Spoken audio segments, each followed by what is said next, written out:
sabit cəryan öyrənmişdik. Sabit cəryan nə idi? Ədədin qiyməti və axın istiqaməti dəyişməyən cəryana biz nə demişdik? Sabit cəryan. Təkrar edək. Ədədin qiyməti və axın istiqaməti dəyişməyən cəryana biz nə demişdik? Sabit cəryan demişdik. Elə deyilmi? İndi bu il öyrənəcəyimiz nə olacaq? Dəyişən cəryan. İnşallah, bəs dəyişən cəryan nədir? Dəyişən cəryan adından da məlumdur. Ədədi qiyməti və axın istiqaməti dəyişən cəryana biz nə deyirik? Dəyişən cəryan. Yəni, həm dəyişən cəryan, həm ədədi qiymət dəyişir, həm də nə dəyişir? Axın istiqamət dəyişir. Anladıq mı? Yaxşı alır. Bəs dəyişən cəryan harada alınır? Dəyişən cəryan harada alınır uşaqlar? Dəyişən cəryan generatorunda alınır. Harada alınır dedik?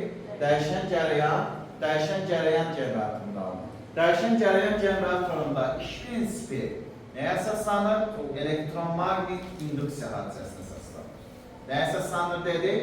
Elektromagnet induksiyası hadisəsinə əsaslanır. Gəlin indi biz dəyişən cəryan generatorunun sxemini göstərək. Görəsən necə olur? Baxın uşaqlar.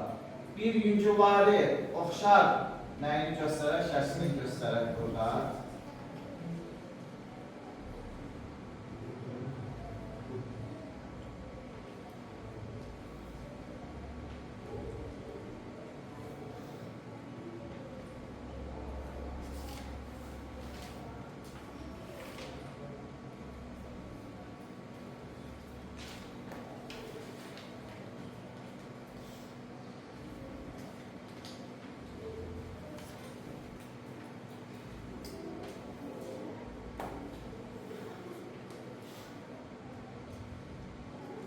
Bakın bu bizim dəyişən cəryan generatorumuz olsun.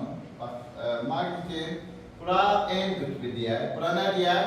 S qütbü deyək. Oldu mu? Bura N, bura nə dedik? S.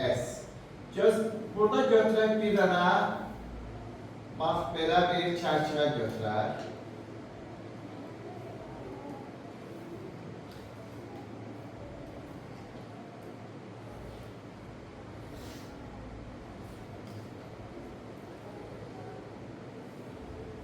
Bax, belə bir çərçivəmiz var. Burada uşaqlar rotor yerləşir. Bir də əlavə olaraq stator yerləşir. Nə yerləşir? Rotor, bir də nə? Stator yerləşir. 2 verir burada. 2 verir. Bizim ötən dərslərimizdən bilirik. Magnet induksiya vektoru həmişə sabit magnetin şimalından cənubuna doğru yönəlir. Cənubundan şimalına doğru yönəlir. Şimaldan cənub. Baxın. B'nin istiqamətini biz hardan ara göstərək? B'nin istiqaməti şimaldan cənuba doğru yönəlir. Baxın, burada bir B deyək. Oldu mu? Ürəyimiz istəsə, bura bir lampa da yerləşdirək. Lampa necə uşaqlar? Lampa belə göstərək. Bax, belə bir lampa yerləşdirək. Bura qoşaq. Deyək ki, narkın uzağına qoşmuş. Oldu, ya da yerləşdirməyək, ya da birbaşa gedək. Uşaqlar, baxın, şifahi deyərik. Gücü yerləşdirsək qarşı qalmayacaq. Dəyişən cəryan generatoru hansı hissələrdən ibarətdir? Baxın uşaqlar. Burada rotor yerləşir, bir də stator yerləşir. Stator hərəkət etməyən hissəsidir. Nədir uşaqlar? Stator hərəkət etmirəm demək, hərəkət etmir. Amma rotor, fizikada bir hərəkət var, fırlanma hərəkəti, rotorik hərəkət deyilər. Rotor isə hərəkət edirəm. Yəni, dəyişən cəryan generatorun hərəkət edən hissəsi nə imiş? Rotoruymuş. Oldu. Bir də magnetin nələri var? Qütbləri. Bir də nəyimiz var uşaqlar? Keçirici konturumuz var. Bu keçirici kontur fırlandıqca, bu formada fırlanır. Bu formada fırlanır. Fırlandıqca bunun içərisindən keçən B'lərin sayı neynəyəcək? Dəyişəcək. Elə deyil. B'lərin sayı dəyişirsə, nə dəyişir uşaqlar? Fi dəyişir. Fi'nin dəyişməsi hesabında biz hansı qanun demişdik? Hansı elektromagnet induksiya qanununa görə dövrədə nə yaradır? İnduksiya cəryanı. Bu dövrənin hər hansı bir hissəsinə biz lampa yerləşdirsək, bu fırlandıqca lampa yanacaq, sönəcək, yanacaq, sönəcək. Onu yandıran bəs hansı cəryandır? İnduksiya cəryanı. Anladıq mı? Baxın, yaxında saxlayaq. Dəyişən cəryan generatorun iş prinsipi nəyə əsaslandır? Elektromagnet induksiya hadisəsinə əsaslandır. Anladıq mı? Bəs sizdən soruşsalar ki, uşaqlar, dəyişən cəryanın gərginlik rəqslərini izləmək üçün hansı cihazdan istifadə olunur? Həmin cihazın adı osiloqrafdır. Osiloqrafın şərt işarəsi necə uşaqlar? Osiloqrafın belə bir şərt işarəsi var idi da, elə deyilmi? Belə bir şərt işarəsi. Osiloqraf nə məqsədlə istifadə olunur deyil? Dəyişən cəryan rəqslərini, dəyişən cəryanın gərginlik rəqslərini izləmək məqsədilə istifadə olunan cihazdır. Bəs osiloqrafın iş prinsipi nəyə əsaslanır? Termoelektron emissiya hadisəsinə əsaslanır. Anladınız mı? Başdan qayda. Dəyişən cəryan nə dedik? Axın istiqamət və ədədi qiymət dəyişirsə, belə cəryana biz nə deyirik? Dəyişən cəryan deyirik. Dəyişən cəryan harada alındı? Dəyişən cəryan generatorunda alındı. Elə deyilmi? Dəyişən cəryan generatorunun iş prinsipi nəyə əsaslanır? Elektromagnet indüksiya hadisəsinə əsaslanır. Elə deyilmi? Yaxşı. Dəyişən cəryan generatoru əsas hansı hissələrdən ibarətdir? Rotordan bir dənə statordan. Rotor hərəkət edirəm deməkdir, fırlanan hissəsidir. Stator isə nədir? Hərəkət etməyən hissəsidir. Baxın uşaqlar. Və dəyişən cəryan gərginlik rəqslərini izləməkdən ötürü nədən istifadə edirik? Osiloqrafdan. Osiloqrafın iş prinsipi termoelektron emissiyası hadisəsinə əsaslanır. Qaydasındamı? Bəli. Biraz öncə dedik ki, burada konturdan keçən B'lərin sayı neyir? Yəni çərçivədən keçən B'lərin sayı dəyişir. B'lərin sayı dəyişirsə nədə dəyişir? Fi də dəyişir, magnisi. Biz götürək özümüzdə. Deyək ki, fi hansı qanunla dəyişsin? Fi m kosinus nə? Omega t qanunu ilə dəyişsin. Yəni sən bununla da gedə bilərsən, fərq eləmir, sinusla da gedə bilər. Hər ikisi də eyni nəticəyə çıxa bilər. Oldu mu? Yaxşı. Fi'nin düsturunu, daha doğrusu grafikini, fi m'in zamanının asılı necə olacaq şu anlar? Fi'nin t'dən asılı. Hansı qanunla dəyiştirilir? Kosinüsoid əyrisi ilə belə bir əyrilidir. Bəs bu nöqtəyə biz nə demişdik? Fi m, bəs bu nöqtəyə nə demişdik? Mənfi fi m nöqtəsi demişdik də. Ötən dərslərimizdə də bunun haqqında çoxluca danışmışdıq, hatırlayırsa. Bəs o fi m'i necə hesablaya bilər Yasir? O fi m'i hesablamaktan ötürü hansı düsturdan istifadə edə bilərik? Hatırlayın. Fi m bərabərliyi. Nəydi düsturumuz uşaqlar? Bax.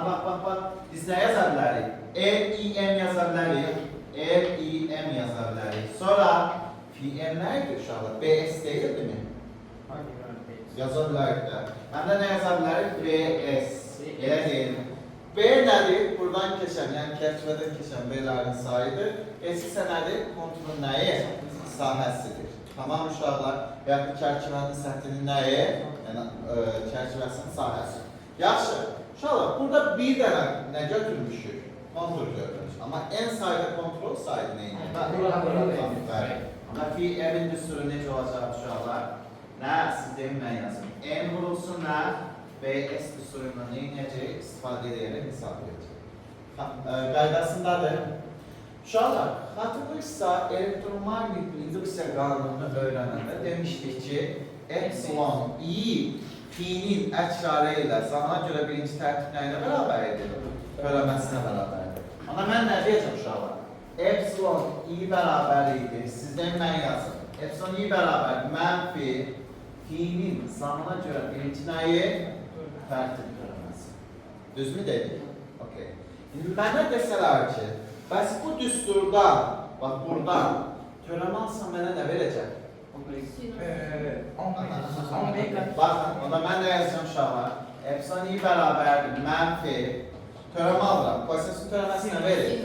Mənfi sinus, bax yazdım. Mənfi sinus, amma qalanında omega tapılacaq da. Fi m nə? Omega, sinus nə? Omega t. Uşaqlar, baxıram, mənfi nəyə çevirəcək? Müsbətə çevirəcək. Elə deyil.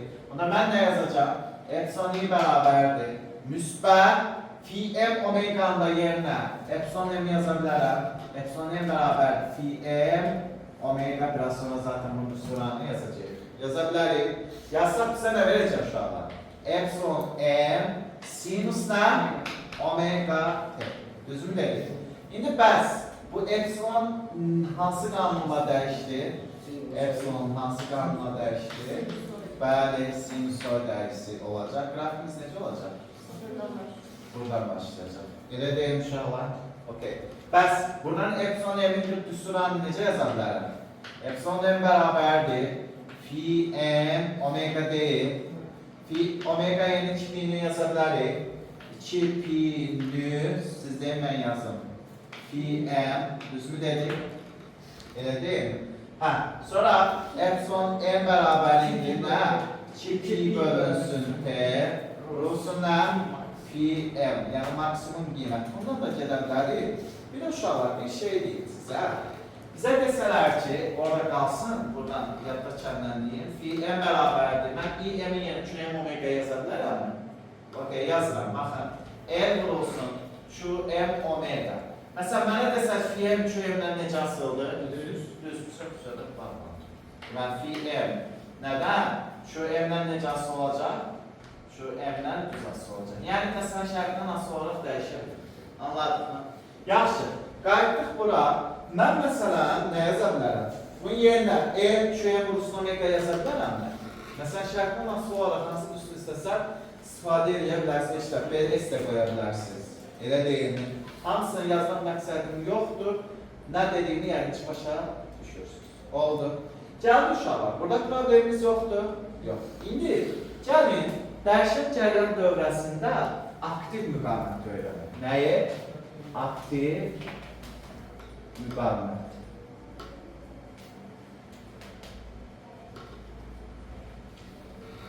Uşaqlar, dəyişən cəryan dövrəsində aktiv müqavimət dedikdə nə nəzərdə tutulur? Bax elə, dəyişən cəryan dövrəsində aktiv müqavimət dedikdə sizin bildiyiniz rezistorun müqaviməti nəzərdə tutulur.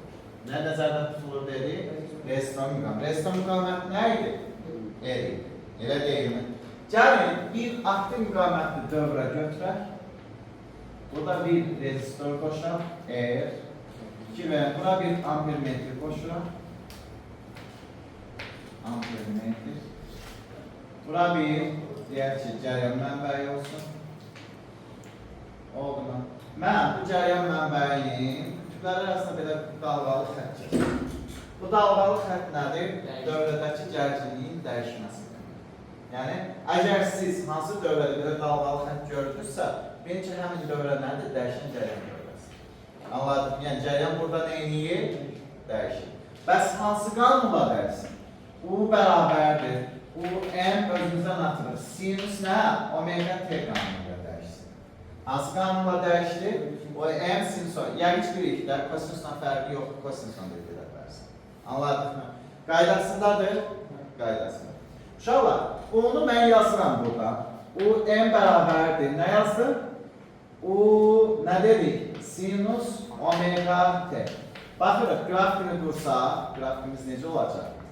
U'nun nədən asılığı? T'dən asılığı. Necə olacaq? Siz deyin, mən yazım. Onun sinus. Elə deyil, qrafimiz necə? Necə olacaq uşaqlar? Təşəkkür edirəm. O m nə dedik? Sinus omega t. Yəqin ki, yerdə qalanlar dili olduğu üçün köşkün. Yaxşı. Qaydasındadır? Uşaqlar, i'nin düsturu necə idi? I bərabər idi. Nə idi uşaqlar? Siz deyin, mən yazım. U bölünsünləri idi. R deyildi. Onun yerinə həmin ifadəni yaza bilərəmmi? U m sinus nə? Omega t bölünsün nədir? R-dir. Bax, U m bölünsün R-in yerinə i maksimum yaza bilərik.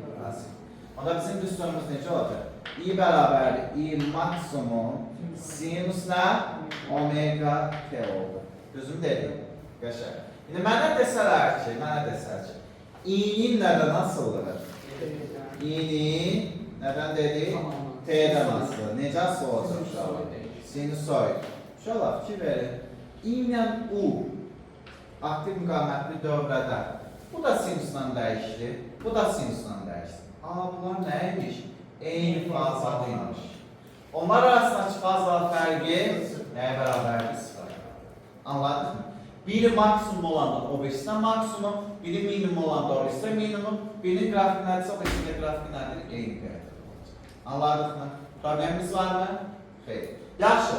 Bəs burada EM'in üstünü bilirik, ötən dərsdə öyrənmişdik. EM nə idi? Şu M omega idi da. Burada da bu mövzuda da həmin üstünə hesablama apara bilərsən. Amma bir balaca incə məqam var, onu da biraz sonra deyəcəm. Anladın mı? Gəlin uşaqlar, baxın, xatırlayaq biz nəyi? Bax, eyni fazaldır. Sabit tutumlu dövrədə ayrılan istiqliklərin düsturlar necə? Şu bərabərlikdir. I kvadratı, ET, düzgün dedim. U kvadratı. Sonra U kvadratı bölünsün, E vurulsun T. Sonra I U T'dir. Elə deyim, canım çıxarmayın. Şu bərabər bir də, bunu biraz sıxdırsın. Demək, şu bərabər nə olması? I kvadratı ET, sonra U kvadratı bölünsün, E vurulsun T. Sonra I U T. Elə deyim. P'nin düsturu necəydi? P bərabər I kvadrat E, U kvadrat bölünsün E, sonra U, I, U. Tanışdır bu düsturu. Sabit cərəyanda öyrənmişdik də, elə deyil. Gəldik. Burada cərəyan şiddəti ilə I ilə U'nun arasında fazalar fərqi nəyə bərabər edilir? Faza fərqi 0. Elə deyil mi? Yəni, biri maksimum olanda digər nə olacaq? Maksimum. Biri minimum olanda digər nə olacaq? Minimum. Ona mən nə deyəcəm? Bu dövrədə həm şu 0-dan fərqlidir, həm də nədir? P 0-dan fərqlidir. İndi deyəcəksiniz, mənim, ya 0-dan fərqlidirsə, bəs buna hansı düsturlarla hesablayırıq? Biraz sonra onun düsturlarını çıxaracaq. Oldu mu? Hələ bu burada dursun. İndi uşaqlar, baxın, biz dəyişən cərəyan dövrəsində, bax, aktiv müqamətli dövrədə yadımızda saxlayaq. Maqnit sahəsi enerjisi ilə elektrik sahəsi enerjisi eyni qədər iştirak edir. Necə hərəkət edir? Maqnit sahəsi enerjisi, elektrik sahəsi enerjisi eyni qədər. Tam enerji, əslində bu düstur çıxarma üsulları çoxdur, onlardan birini indi dediyim. Oldu. Baxın uşaqlar. Tam enerjinin düsturu necə idi? Siz deyin, mən yazın. Maqnit sahəsi enerjisi bilirsinə, elektrik sahəsi enerjisi. Düzgün dedik? Əla. Baxın, biraz öncə nə dedik? Maqnit sahəsi enerjisi ilə elektrik sahəsi enerjisi bir-birinə nədir? Bərabər. Baxın, mən i'ni çıxarmaq istəyirəm. i'ni çıxarmamsa, bunun yerinə L-I-M-in kvadrat bölünsün 2 yaza bilərəm. Yazdım, bax. Biraz öncə məsələlərin həllində də istifadə eləmişdik də. Nə yazacağım bura? L-I-M-in kvadrat bölünsün nə? 2, bərabər. Baxın, mən burada elektriklə maqnit bərabərdirsə, onda mən daha tam bərabər 2 dənə maqnit yaza bilərəm mi? Okey, onda mən yazdım. 2 vurulsun maqnitdə 1-dir. L-I kvadrat bölünsün nədir? 2-dir. Elə deyilmi? İndi baxın, bunlar ixtisar getdi, L'lər getdi, düzdürmü? Onda mənə nə qalacaq uşaqlar? I bərabərdir, I bərabərdir. Nə yazacaq uşaqlar? I-M bölünsün kökdə 2. Elə deyilmi? Bax, bu bir düzdür. Bu burada dursun. Sonra eyni məntiqi kim üçün eləyirik? U üçün eləyirik. U üçün gəlsən, nə verəcək uşaqlar? S-U-M-in kvadratı bölünsün 2 bərabərdir necə? Yox, promet üstü öyrənəcəksin. Yəni, mən haradan çıxdım deyirəm. Oldu. Gəldik. Elektriklə maqnit bir-birə bərabərdirsə, onda mən kamın bərabərliyini 2 dənə double Y yaza bilərəm mi? Onda mən də yazsam uşaqlar, 2 double Y, yeni də yeni bir başa yazaq da, S-U kvadrat bölünsün 2 yaza bilərəm. 2'lər getdi, S'lər getdi, onda bizə nə qalacaq uşaqlar? U bərabərdir. U-M bölünsünlə, M-lə yazdım, kökdə 2. Elə deyil mi? Bu da U-M-lə olan bir şey. Baxın uşaqlar, eyni şey epsilonla da var. Epsilon bərabər, epsilon M bölünsünlərdir, kökdə 2. Anladıq mı? Qeyri-adi bir şey yoxdur. İndi gəldi uşaqlar. Bəs burada I nədir? I təsir edici qiymət. Cərəyan şiddətini təsir edici qiymət. Baxın, yazıq belə. I, U, bir də epsilon. Uyğun olaraq cərəyan şiddətinin, gərciliyin və EHG-nin təsir edici qiymətləri. Nə deyəcək uşaqlar? I, U, bir də nə dedik? Epsilon. Cərəyan şiddətinin, gərciliyin, bir də EHG-nin təsir edici qiymətləri. Anladıq mı? IM nədir? UM nədir? Amplitude, yəni maksimal qiymətləri. Diqqətlə baxaq, Təsirçi qiymət, maksimal qiymətlə neçə dəfə azdır? Kök 6 2 dəfə. Təsirçi qiymət, maksimal qiymətdən yenə gərginlikdə də kök 6 2 dəfə azdır. Hə, bir şey diqqətdə saxlayaq. Burada gördüyünüz ampermetr, nə? Gördüyünüz ampermetr cərəyan şiddətinin təsirçi qiymətini ölçür. Nəyi ölçür? Cərəyan şiddətinin təsiri. Məsələn, bir voltmetr yerləşdirsək bura, gərginliyin nəyini ölçəcək? Təsirçi qiymətini ölçəcək. Anladıq nə demək istədiyimi? Məsələn, bura verilir 15 amper. Ampermetrin göstərici 15 amper. Bizə desələr ki, təsirçi qiymət neçə amper? Təsirçisi yəni kök 15 Təsirçisi 15 15 amper. Ampermetr nə göstərirsə o təsirçi. Anladıq. Bəs amplitud qiymət neçədir? kök 6 2-yə vurur. Ay, kök 6 2-yə vuracaq. Anladıq nə demək? Məsələn, dövrəyə bir voltmetr yerləşdirmişik 10 voltu göstərir. Təsirçi qiyməti göstərir yoxsa amplitud qiyməti? Təsirçi. Təsirçi qiymət neçəymiş? 10 volt imiş. Elə deyilmi? Bəs amplitud qiyməti neçəymiş? 10 kökdə 2. Problemimiz var mı? Gəldik uşaqlar bura. Baxırıq. Mən i'nin yerinə i'nin bölünsün kökdə 2 yaza bilərəm mi?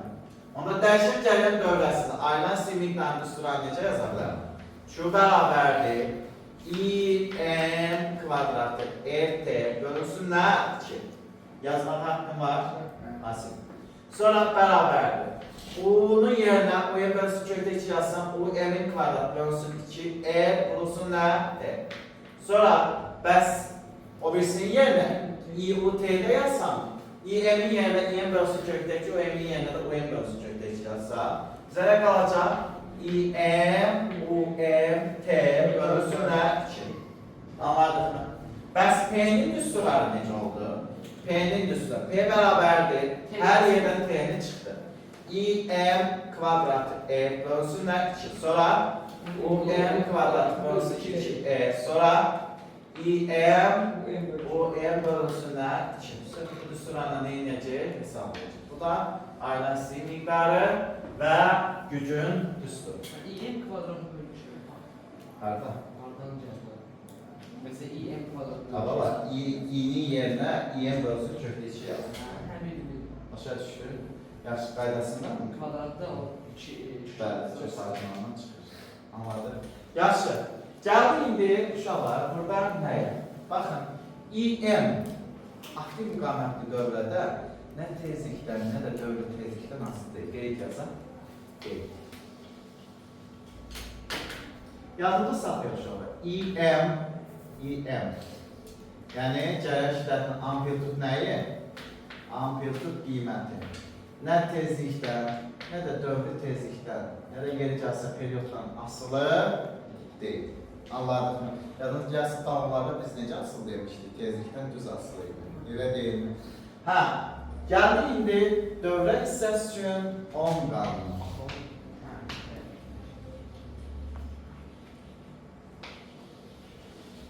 Okey, 10 qanunu nə? Nədən asılı olacaq 10 qanunu? Nəyin? Evləniyinin yoxsa İM bərabərdir. U-M bölünsün nə? R olacaq. Baxırıq. U-M, İM, U-M-dən necə asılıdır? U-M-dən necə asılıdır? Düz asılıdır. Bəs R-dən necə asılıdır? R-dən İM tərs asılıdır. Elə deyil. Bax, buna biz nə deyirik? 10 qanun. Heç nə uşaqlar. Bu bizim aktiv müqamətli dövrə üçün deyəcəklərimiz. Çətinmi? Deyil. İndi vaxtımıza nə qədər var? 7 dəqiqə. 7 dəqiqə. Onda belə yaşayalım. Tutun müqaməti çatmır. Aha, onu yazmayaq. Oldu 7 dəqiqəyə tutun müqamətini izah etmək verilmiş. Oldu. İnşallah cərimdə sizə eləyərəm, onda yazar. Bir şey soruşabilirim. Bəli. Və cərəyan şiddətinə gərginliyin maksimum qiyməti varsa, müqaməti mi? Müqaməti niyə yoxdur? Müqamət də hansıdır? Müqamət ancaq naqil növündən asılı. Elə naqillər var ki, onun müqamətin maksimumda. Ondan heç vaxt deməyək, cərəyan çox az miqdarı. Mesela neye göre hesabı neye sizin bildiğiniz gerekli neye hesabı söylüyor? Sən polad. Olan. Bəli, dəmirdə də çox. Ben az elektrik cərəyan çox yaxşı keçirdim. Elə deyim, haqqı müqaviməti çox böyük olar. Sonra nəyə göstərirlər və s. Onların haqqı müqavimətləri çox böyük olduğuna görə elektrik cərəyanı nədir? Yəni belə deyirlər, polad və dəmir qarışıq olan bütün nələrdə, maddələrdə elektrik müqaviməti daha az olur, daha böyük olur. Amma keçiricilik isə nədir? Daha az olur. Anladın? Yaxşı, problemimiz varmı? Heç nə uşaqlar. Mən bir dənə bunu izah elədim, o birisi vaxtımızda az qalıb çatmayacaq. Tamam mı? Yaxşı.